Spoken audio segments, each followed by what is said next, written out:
Welcome back to my channel at Jeff Tapawan Vlogs!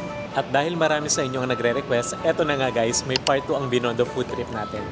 At syempre, dahil malapit na ang Chinese New Year dito sa Binondo, Chinatown, gusto ko muna kayong batiin ng Kung Hei Pak Choy! Kaya samahan niyo ako sa isang masarap at exciting na food trip dito sa oldest Chinatown in the world. So tara guys!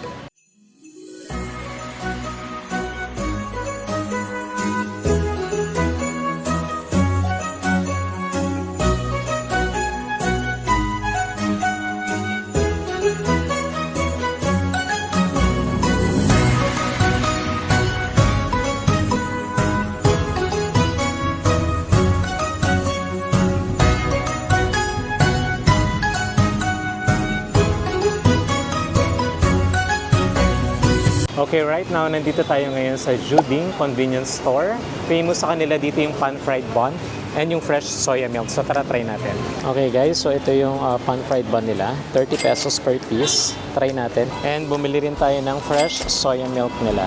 Ayan, buti na lang meron silang dine-in dito. So, umupo muna tayo. And, ayan, bumili ako ng fresh soya milk nila. Sobrang fresh nito kasi homemade siya. Tikman na natin yung fresh soya milk nila. Sarap. Sobrang refreshing. Sarap. Try naman natin itong pan-fried bun nila. Init. Bagong luto.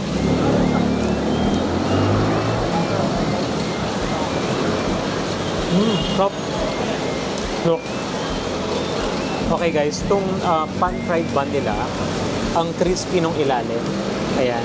And yung ano niya, yung pinaka-bun, sobrang soft, and ang masarap kasi meron siyang sesame. Wow. And for me guys, okay yung lasa ng feeling niya. Ayan, hindi ganun ka-generous, pero malasa siya. Last bite. Ang sarap ng pagka-crispy kasi toasted yung ilalim. Sabayan nyo ng sip ng masarap na fresh soya milk. Perfect combo siya. Sarap ng soya. And perfect tong soya milk sa mainit na weather ngayon dito sa Binondo. Medyo mainit ngayon sa labas. Lalo't malamig yung soya, sobrang sarap. Na-enjoy ko din yung pan-fried bun nila. Masarap naman siya, pero nakulangan lang ako sa feeling. Pero itong fresh soya milk, the best. So siguro bigyan ko sila ng 9 out of 10 na rating. Sarap. So right now, nandito tayo ngayon sa harap ng Minnan Diyi Way. Magta-try tayo dito ng famous na oyster panada na nagka-trending sa TikTok. So tara! Ito yun guys, itong oyster panada. Try natin yan. Tara, pasok tayo. Okay guys, so nandito ako ngayon sa loob ng Minnan Diyi Way. So waiting ako sa oyster panada. Ang sabi ni Kuya, Gab, ayan, nakilala ko lang dito. So nag-order din siya ng, ng oyster panada. So nag-iintay lang din siya, kasi niluluto pa. So kaya ilan ang in-order mo na oyster?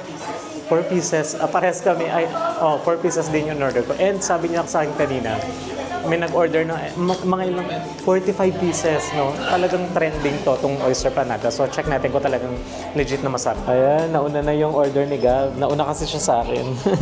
So excited ako dun sa oyster panada. Nice meeting you, Gab. Enjoy the oyster panada. So yung ibang customers dito, nag-order na rin sila ng ibang food, pero ang talagang hinihintay nila yung oyster panada. So check natin kung talagang worth the hype ba talaga or talagang masarap.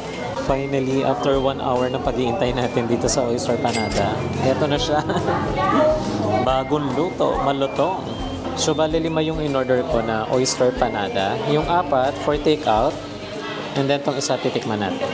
Grabe guys, sobrang init niya, bagong luto. Okay, so tikman na natin ang oyster panada.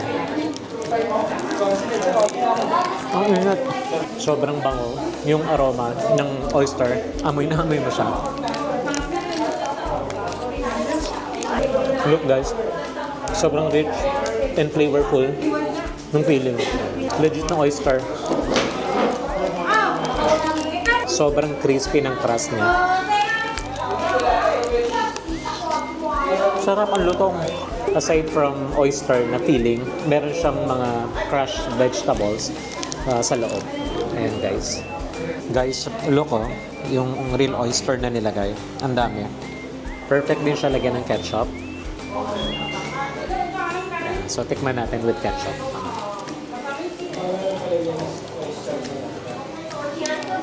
Mas masarap pag may ketchup.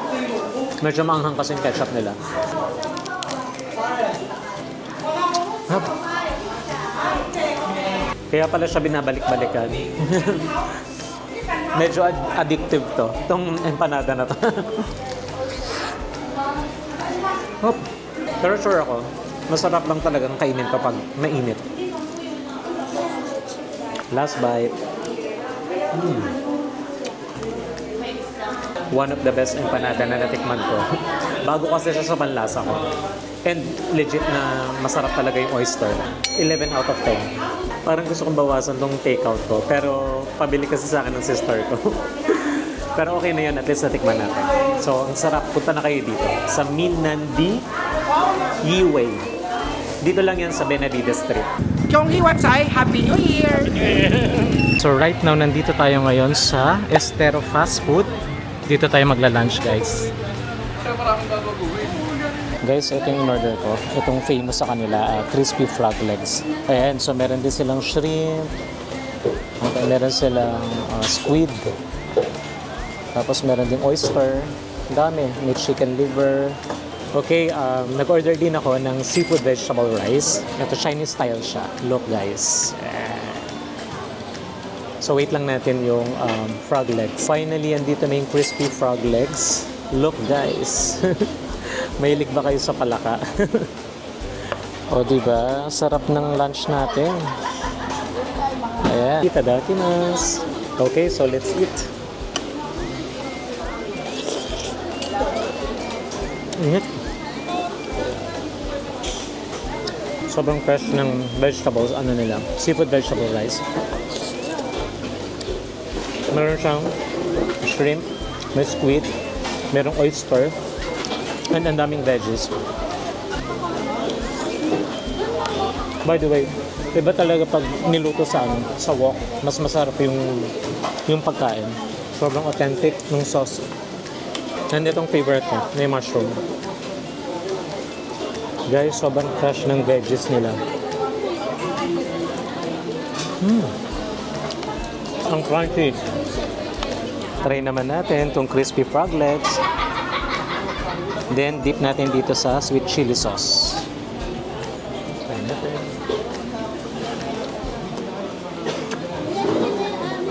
Ang sarap. Ang lambot ng pinaka-meat. And hindi mo siya talagang isipin na frog siya. Kasi kalasa ng chicken. Actually, parang mas masarap siya sa manok. And guys, hindi na kasi bago sa akin yung pagkain ng frog.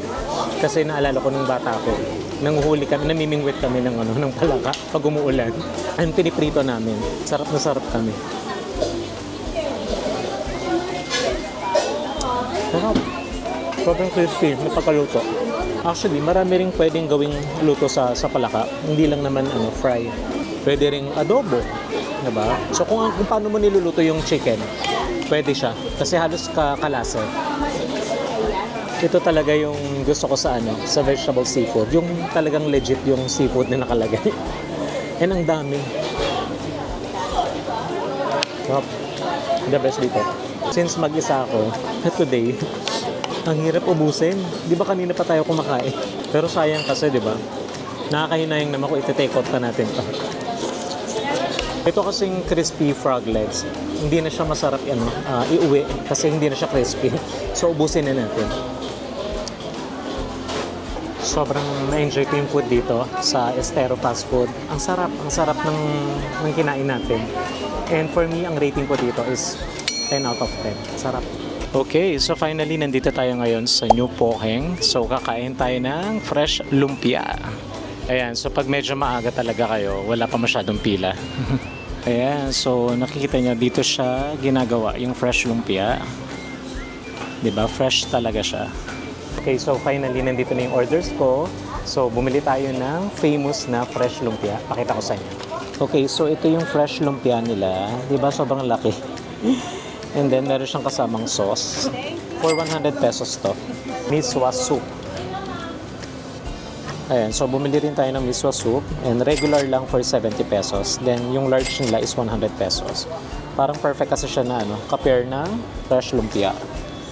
Okay, and mahilig talaga ako sa miswa. Ayan, may kasama siyang green onions and ano to, mga peanuts. Ayan, kainin na natin habang mainit pa. Okay, so let's try it. Excited ako. Di ba ang laki oh? And yung sauce niya. First bite, tikman muna natin ang walang sauce. Masarap. Manamis-namis siya. Para siyang. As you can see guys, siksik siya sa veggies, no? Meron siyang carrots, merong cabbage, ano pa, may nalasahan din akong tofu, may seaweeds. Sarap. Siksik siya sa veggies.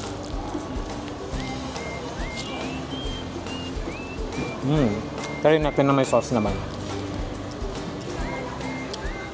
Para siyang siopaw sauce. Look. Ang healthy, di ba? Sobrang sarap, malinamnam siya. And yung sauce niya, very light lang. Hindi siya ganun katamis.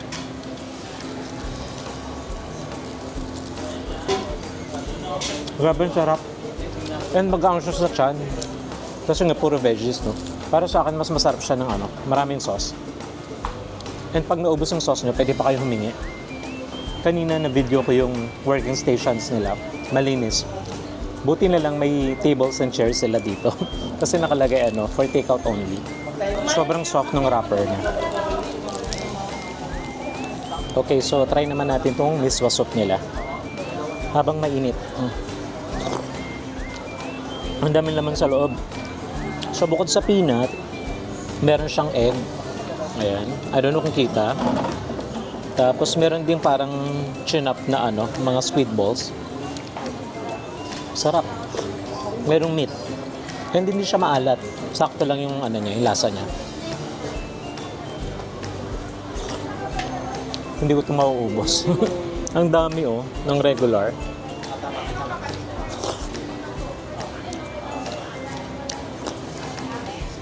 By the way guys, solo lang tayo ngayon.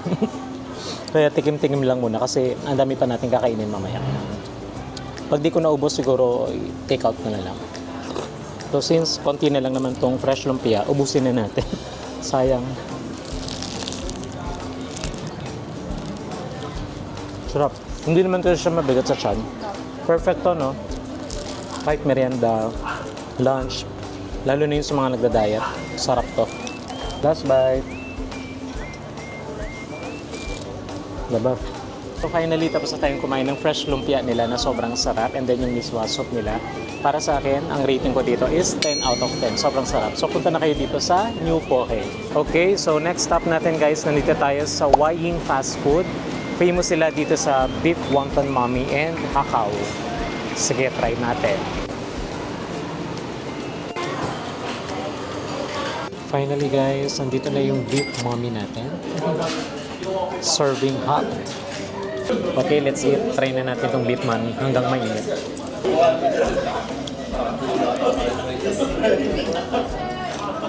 Ang sarap ng broth. Look yung noodles guys. Tama lang yung pagkaluto ng noodles. Medyo al dente siya. Guys, malasang malasa yung broth niya. Sobrang flavorful. Try naman natin yung beef. Guys, ito.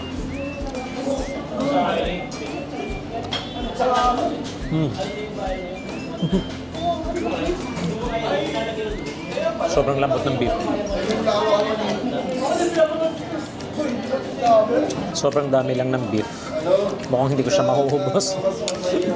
Medyo busog na kasi ako. Kanina pa tayo kumakain. Guys, may order din tayong hakaw. So, hintayin lang natin. Okay, so andito na yung hakaw natin. Shrimp hakaw siya, guys. Sige, tikman na natin. Guys, itong hakaw, freshly shrimp dumpling siya. All-time favorite ko na dim sum. So, try natin. Dip natin sa soy sauce. Look, ang laki ng shrimp.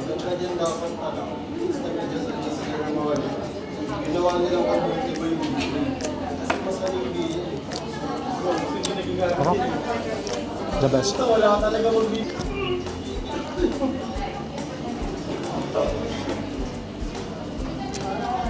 Sobrang lambot ng wrapper. And yung shape niya, sobrang juicy. Sarap. Last one. Sobrang busog na ako. Parang kailangan ko na ng hot tea para bumaba yung mga kinain ko. Ang hirap talaga nung walang kasama no, sa food trip. Pero na-enjoy ko naman. Okay, so nandito na yung hot tea natin. Humingi na talaga ako kasi ang bigat na ng tiyan ko. So para naman hindi tayo kabagin and maganda yung digestion natin. And marami na rin kasi tayo nakain na medyo oily. Nakakatulong to para hindi tayo bloated. Sarap. Ano lang to, complimentary dito sa YE. Okay, anong final rating ko dito sa YE? For me, 9 out of 10 siya. Masarap yung beef mommy nila. Sobrang solid. Napaka-flavorful. And itong hakaw naman, sobrang fresh ng shrimp. Sarap. Actually, medyo busog lang talaga ako. Pero kung gutom na gutom ako, ubus ko to. Hindi ko naubos kasi yung mommy. So, sayang. Pero masarap naman. So, kung may plano kayo mag-food trip dito sa Binondo, huwag niyong kalimutan kumain dito sa YE. Sobrang sarap ng beef mommy nila and hakaw. So, ano pa ninyo niyo? Punta na kayo. Okay, our next stop. Nandito tayo ngayon sa Salazar Bakery. Famous dito guys, yung mga masasarap na traditional Chinese pastries and breads. So tara, check natin. Okay, so we're inside. Check tayo ng famous na hopya. Dami nilang tindang tikoy dito. Since malapit na ang Chinese New Year. Ayan, maganda yan pang regalo. Meron din silang tikoy dito. Ayan, para masarap to yung peanut tikoy. Meron din silang ube slice for 28 pesos. Ayan, bili tayo nito. Para daw siyang mooncake na small version. And syempre, famous din sila sa mga hopya. Ayan, meron silang hopya baboy, hopya monggo, hopya ube. Parang masarap yung hopya monggo naman. Bili tayo isa. This one. Ayan, biglang dumami yung tao. Ito yung nabili natin guys. So, bumili tayo ng small version daw ng mooncake. Ngayon, try natin yan. Yung tikoy nila na may sesame and hopya monggo. Try natin later. Look guys, so, dito talaga nila ginagawa yung pagpapak ng hopya. So, kaya sigurado ka na fresh yung nabili mo. This one pala guys is hopya din siya. Yung design lang niya parang hawig sa mooncake. Okay, so ito na yung nabili natin. Try natin yung yung hopya na maliit. Nasabi ni Kuya kanina, daw siya, small version ng mooncake. Yung design lang pala. So sige, try natin. Ito siya guys. 'Di ba? Mukhang fresh. Nakita nyo naman kanina, 'di ba? Dito talaga pinapak. Sige, tikman na natin.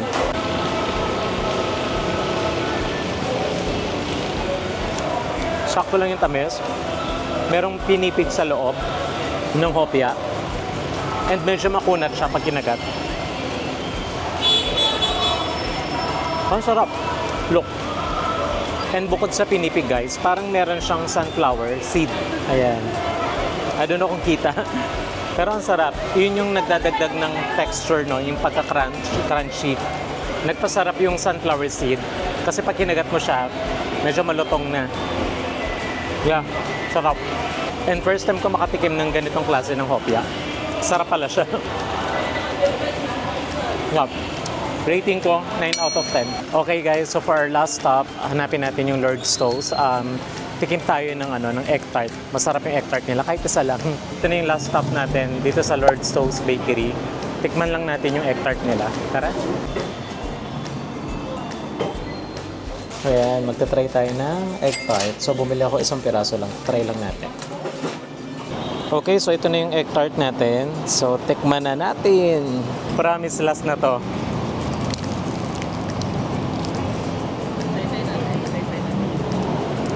Ang crispy ng crust niya.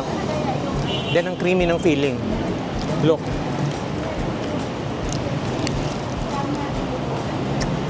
Para siyang leche flan. And tama lang yung tamis. And yung texture. Sarap. Sarap. Ang eggy. Dito lang yan guys sa tabi ng Mr. Ube. Ang rating ko dito, 10 out of 10. Sarap. Now, pabalik na tayo sa Lucky Chinatown Mall. Doon kasi ako nakapark. See you! Grabe guys, ang dami na naman nating food discoveries dito sa Binondo. Sulit na sulit ang part 2 food trip natin, di ba? And thank you guys kasi marami sa inyo ang nag-suggest at nag-recommend ng mga spots na tinry natin today na hindi natin napuntahan last time. Ang galing ng mga recos nyo, the best. Kung meron pa kayong gustong ipatry na next food trip natin, please comment down below. And syempre, please don't forget to like and subscribe. Bye for now, Jane!